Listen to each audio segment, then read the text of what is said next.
आज का टॉपिक हम करते हैं स्टार्ट। आज हम बात करने वाले बहुत ही कॉमन प्रॉब्लम जो हम सभी को कभी ना कभी हुआ है और बहुत से लोगों को ये बीमारी रहती है। हाँ दोस्तों, मैं बात कर रहा हूँ कॉन्स्टिपेशन के बारे में, मलावरोध के बारे में, कब्जी के बारे में, जिसको हिंदी में कब्जी, मराठी में मलाव स्तंभ और अंग्रेजी में कॉन्स्टिपेशन कहा जाता है। मेरे प्रैक्टिस में मैंने देखा है 13 साल की, 12-13 साल की, कि जितने लोग आते हैं पेशेंट, उसमें कम से कम 90-95% लोगों को ये प्रॉब्लम तो रहता ही रहता है। गिने चुने लोग ऐसे मिलते हैं कि जो ऐसे बोलते हैं कि हमारा तो पेट अच्छे से साफ हो जाता है, लेकिन उनकी संख्या दोस्तों बहुत ही कम होती है। और फिर इसमें से बहुत सारी बीमारियां उन लोगों को निर्माण हो जाती है। तो हमारा अगर पेट साफ होता है तो ऑलरेडी हम बहुत सी बीमारियों से खुद को बचाने में सक्षम हो जाते हैं। हमारी उससे भूख भी अच्छी लगती है और शरीर स्ट्रांग भी रहता है और शरीर का पोषण भी अच्छे से होता है, जो खाया हुआ आंखों भी लगता है। लेकिन ये अगर प्रॉब्लम रहता है तो लोग इससे काफ़ी डिस्टर्ब रहते हैं, क्योंकि उनको फिर फ्रेश नहीं लगता है। सवेरे पेट साफ ना होने की वजह से अच्छे से भूख लगती नहीं है, उसमें उनका दिमाग रहता है और वो उनका माइंड उससे डिस्टर्ब हो जाता है। तो इसके कारणों के बारे में मैं आपको बताऊंगा, क्योंकि आयुर्वेद में पहले तो कोई भी बीमारी अगर होती है तो उसके क्या कारण है उसको दूर करना चाहिए, ऐसा बोला है। उसको हेतु भी बोला है। तो इसमें जो मुख्य हेतु दिखाई देता है वो है वात दुष्टि, जो हमारे शरीर के अंदर वायु रहता है, जिसको वात दोष भी बोला गया है। वो 5 प्रकार का रहता है। अगर वो वायु की दुष्टि हो जाती है तो फिर कॉन्स्टिपेशन अपने को दिखने में आ जाता है। वायु के जो भी स्थान बताए हैं उसमें लार्ज इंटेस्टाइन या फिर जिसको पक्वाशय बोलते हैं, वो सबसे इम्पोर्टेंट स्थान ग्रंथकारों ने कहा है। तो लार्ज इंटेस्टाइन में जो वायु है उसका नाम अपान वायु रहता है। और अपान वायु अगर डिस्टर्ब हो जाता है, दूषित हो जाता है, तो फिर कॉन्स्टिपेशन, पेट साफ ना होना, गैसेस साफ ना होना, पेशाब साफ ना होना, पीरियड साफ ना होना, ये सब प्रॉब्लम उसमें से क्रिएट हो जाते हैं, ऐसा आयुर्वेद का मानना है। इसलिए हमको जो उसके कारण है उसके अंदर एक इसके वायु दुष्टि इन लार्ज इंटेस्टाइन, इसको संज्ञान में लेना जरूरी है। बाद में दूसरे कारणों में एक तो बवासीर रहता है बहुत से लोगों को, मूलव्याध जिसको बोलते हैं मराठी में, पाइल्स जिसको अंग्रेजी में बोलते हैं। वो अपान वायु का जो कार्य क्षेत्र है उसके अंदर की बीमारी है, वो मार्ग में होने वाली बीमारी है। उसकी वजह से जो अपान वायु है उसको अवरोध हो जाता है और वो अवरोध के कारण उनको पेट साफ होता नहीं, हार्ड लैट्रिन होती है, फिर प्रेशर देना पड़ता है, उसमें से फिर से उनका बवासीर बढ़ जाता है। बाद में उसके मुख्य कारणों में आता है अम्ल पित्त या फिर हाइपर एसिडिटी, या फिर जिसको तेजाब की बीमारी हिंदी में कहते हैं। वो अम्ल पित्त के रोगियों में मैं देखता हूँ कि बहुत से लोगों को कॉन्स्टिपेशन रहता है और उन लोगों को ठीक से डाइजेशन नहीं होता है और उनका पेट भी साफ नहीं होता है। बाद में फिर उदर नाम का एक बीमारी है, जिसका एक प्रकार जलोदर भी है आयुर्वेद के अंदर। उन लोगों को भी कब्जी की शिकायत रहती है। फिर उसके बाद कुछ लोगों को मानसिक बीमारियां रहती है और उसमें बार बार खाने की आदत रहती है। कुछ लोगों को मतलब अगर जब तक वो बार बार खाते नहीं तो उनको अच्छा नहीं लगता है। कुछ लोगों को मानसिक विकारों की बीमारियों की दवाइयाँ चालू रहती है, खास करके एलोपैथिक मेडिसिन जो मानसिक बीमारियों के लिए लोग खाते रहते हैं, तो उसमें से भी बहुत से लोगों को कॉन्स्टिपेशन का प्रॉब्लम क्रिएट हो जाता है। और कुछ ऐसे मनोविकार है कि जिसमें वैसे भी कॉन्स्टिपेशन रहता है। बाद में एक आयुर्वेद के अंदर ग्रहणी नाम की बीमारी है, जहाँ पर हमारा जो मुख्य पचन का कार्य होता है उसको आयुर्वेद में ग्रहणी बोला गया है। ग्रहणी का अगर कार्य, पचन का अगर डिस्टर्ब हो जाता है तो उसमें भी एक तो कॉन्स्टिपेशन होना है या फिर ज़्यादा लैट्रिन होना, ये दोनों प्रॉब्लम उसमें से क्रिएट होती है। ग्रहणी के लोगों को कुछ दिन तो कॉन्स्टिपेशन रहता है और कुछ दिन उनको लूज मोशन हो जाता है। बाद में आमवात जैसी बीमारियां है, डायबिटीज जैसी बीमारियां है जिसको प्रमेह बोला गया है, तो इन बीमारियों में भी कॉन्स्टिपेशन काफ़ी मात्रा में देखा जाता है। और बहुत से लोगों को इंडाइजेशन रहता है, जिसमें से गैसेस का भी प्रॉब्लम बहुत से लोगों को होता है, गैसेस बनते हैं, पचता नहीं है खाया हुआ, चिड़चिड़ापन रहता है, उनको फिर वो मेंटली फ्रेश नहीं लगता है।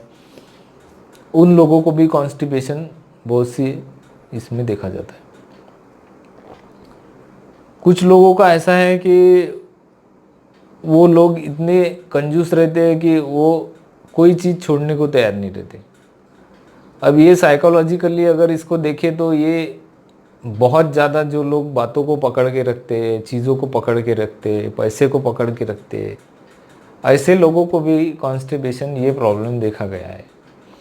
अब इसमें मैं डिटेल में गया तो पूरा 1 घंटे का लेक्चर हो जाएगा, लेकिन मैं इसमें डिटेल में नहीं जाऊंगा।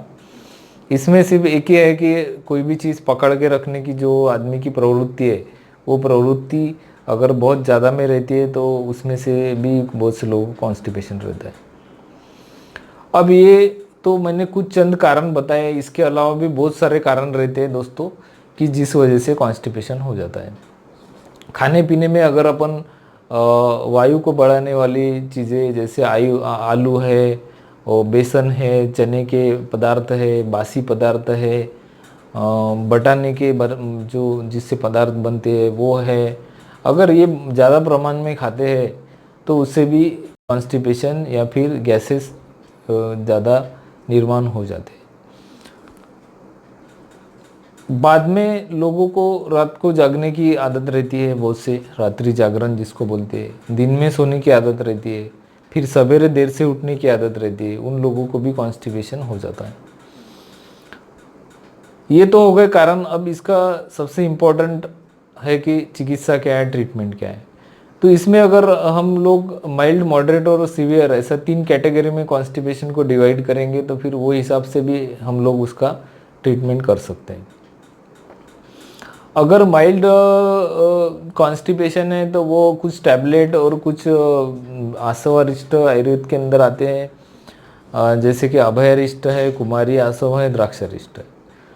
तो ये लेने से बाद में आरोग्यवर्धिनी नाम की एक बहुत वंडर ड्रग आयुर्वेद में है, त्रिफला गुगुल नाम की गोली आती है, गंधर्व हरित की नाम की गोली है, आरगवत कपिला नाम की गोली। ये लेने से ये माइल्ड वाला जो कॉन्स्टिपेशन है उसमें आराम लग जाता है, ठीक हो जाता है। फिर आएंगे इससे अगर ज़्यादा प्रमाण में अगर कॉन्स्टिपेशन है, जिसको हम मॉडरेट बोलेंगे। मॉडरेट अगर कॉन्स्टिपेशन है तो उन लोगों को रात को सोते समय चूर्ण लेने की आदत रहती है बहुत से लोगों को, तो वो चूर्ण लेने से उनका कॉन्स्टिपेशन रिलीव हो जाता है। लेकिन उससे उसका एक दोस्तों साइड इफेक्ट ऐसा है कि उसकी आदत लग जाती है।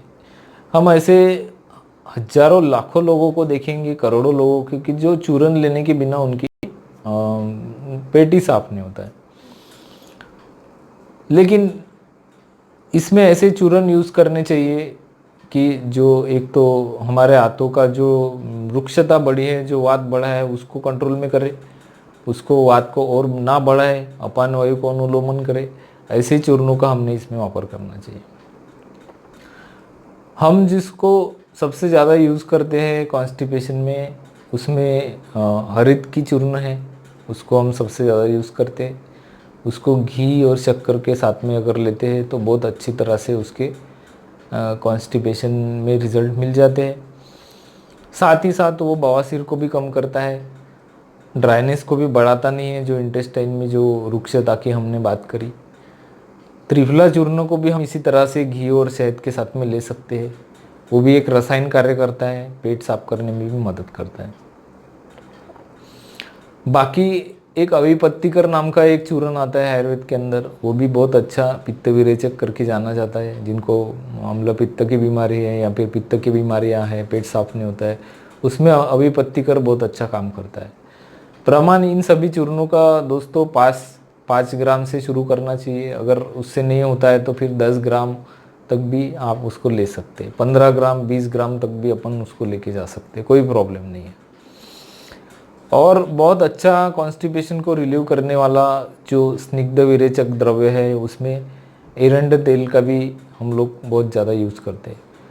शुंठी सिद्ध एरंड तेल भी आता है मार्केट में, सादा भी आता है, और गंधर्व औषधि तेल जो केरला के लोग यूज़ करते हैं वो भी आता है। सादा एरंड तेल अगर लेते हैं तो वो थोड़ा सा पेट में मरोड़ करता है। शुंठी सिद्ध गंधर्व औषधि अगर लेते हैं तो वो मरोड़ करता नहीं है और अच्छे से पेट को साफ करता है। इसको भी रोज़ रोज़ नहीं लेना है, इसको 8 दिन में एक बार, बीच बीच में कभी कभी इसको ले सकते हैं। प्रमाण वही है, 5 ml से लेके 20, 25, 30 ml तक अपन उसको ले सकते हैं। जिनको आमवात की बीमारी है वो 50, 60, 70, 80 ml तक भी उसको ले सकते हैं। लेने के लिए उसको गर्म दूध में लेना चाहिए, या फिर गर्म दूध सबसे अच्छा अनुपान है, या फिर कोई काढ़े वगैरह रहते हैं आयुर्वेद के, उसमें भी अपन उसको ले सकते हैं। कुछ आयुर्वेद के अंदर घृतम आते हैं जो दवाई से सिद्ध किए हुए तूप रहते हैं। जो दवाइयाँ पेट साफ करने वाली है वो दवाइयों में अगर घृतों को सिद्ध करके वो लिया जाता है तो त्रिफला वगैरह घृतम भी आते हैं मार्केट में, तो उससे भी अच्छे से पेट साफ हो जाता है। फिर ये सब करके भी दोस्तों अगर कॉन्स्टिपेशन परसिस्टेंट रहता है तो इसका मतलब ऐसा है कि आंतों में बहुत से पेशेंट रहते हैं कि ये सब करके भी उनका पेट साफ नहीं होता। तो फिर इन लोगों के जो इंटेस्टाइन है उसके अंदर बहुत ज़्यादा वात बढ़ा रहता है, बहुत ज़्यादा वायु का प्रकोप हुआ रहता है, तो फिर उन लोगों को कोई मेडिसिन काम नहीं करता है। तो फिर ऐसे लोगों ने क्या करना चाहिए? तो ऐसे लोगों में आयुर्वेद में पंचकर्म में जो उपचार है, जिसको बस्ती बोला गया है, विरेचन बोला गया है, उससे इन लोगों का ये प्रॉब्लम ठीक हो जाता है। अब बस्ती का ऐसा है कि वो भी एक दिन लेने से पूरा बीमारी ठीक नहीं होता है, या फिर 2 दिन बस्ती लेने से सिर्फ आपका पेट साफ हो जाएगा, लेकिन वो जो वायु की दुष्टि है वो दूर नहीं होती है।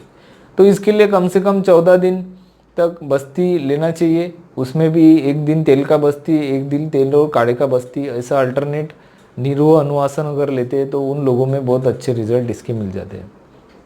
बहुत से हमारे पेशेंट ऐसे हैं कि जिनको रोज़ चूर्ण खाना पड़ता था, गोली लेना पड़ता था, पेट सफा एक्सेट्रा एक्सेट्रा, नित्यम वगैरह कुछ कुछ लेते रहते हैं लोग।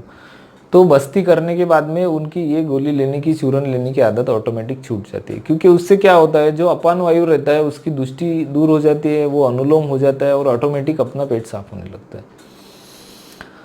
इसके साथ ही विरेचन, जिसको आयुर्वेद में पंचकर्म में दूसरे नंबर पे आता है, तो इन लोगों को भी अगर अच्छी तरह से स्नेहन स्वेदन करके विरेचन दिया जाता है तो कॉन्स्टिपेशन में बहुत अच्छा उससे रिलीफ मिल जाता है। बाद में आंख को तेल लगाना और वाफ लेना, ये भी आयुर्वेद में एक पंचकर्म का भाग है, जिसको स्नेहन स्वेदन बोला गया है, या फिर इसको जनरल भाषा में मसाज और तेल लगाना ऐसा बोलते हैं, तेल की मालिश। तो इससे भी संपूर्ण शरीर में का वात कम होता है ऐसा आयुर्वेद बोलता है, और इंटेस्टाइन का जो ड्राइनेस है वो भी कम होता है ऐसा आयुर्वेद का कहना है। इसके वजह से रोज़ अगर हम शरीर को तेल से मसाज करते हैं और स्टीम वगैरह लेते हैं तो उससे भी कॉन्स्टिपेशन का जो प्रॉब्लम है वो जड़ से ठीक होने में मदद मिलती है। और खाने में जो वातानुलोमन या फिर पेट को अच्छा रखने वाली डाइजेस्टिव चीज़ों को खाना चाहिए। पपीता खाने से कुछ लोगों का अच्छे से पेट साफ होता है, काला मुनक्का है वो भी खाने से कुछ लोगों को अच्छा लगता है। और खाने में जो हल्का आहार है उसको लेना चाहिए, स्निग्ध आहार लेना चाहिए, उसमें घी वगैरह का वापर करना चाहिए, अच्छे तेलों का यूज़ करना चाहिए, तो जो वायु है वो प्राकृत स्थिति में बना रहता है और अपने कार्य अच्छे से करता है। तो आई होप दोस्तों आप सभी को कॉन्स्टिपेशन के बारे में मैंने डिटेल में बता दिया, आपको ये समझ गया होगा। आप सभी ने आखिरी तक वीडियो को देखा इसलिए धन्यवाद। फिर से एक नए टॉपिक के साथ मिलेंगे, तब तक के लिए नमस्ते, जय हिंद, जय भारत।